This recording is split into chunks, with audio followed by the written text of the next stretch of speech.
follower really gives a gush on that 5. Really commit, followers. Commit. Leaders have to commit to on the right foot. Right there. 1, 2, 3, and 4. Commit. I'm committing to my right. Followers are going to your left. They were using that momentum for the spin. Yep. Leaders, remember you want to look over your left shoulder, not your right. Alright?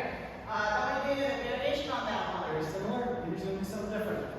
1, 2, 3, and 4. Catch. Step. Triple step. Followers pretty much the same. Feels very same.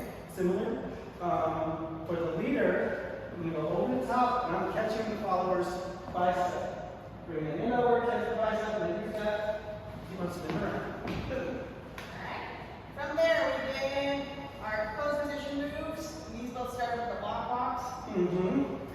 1, 2, step, step, triple step again in position. So we're moving our triples around a little bit. Walk, walk, walk, walk, triple, triple.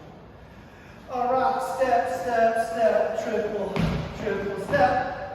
Next one is very similar. We're going to do a little karate chop move. Goes like this. Step, step, step, step, step, step, step, step.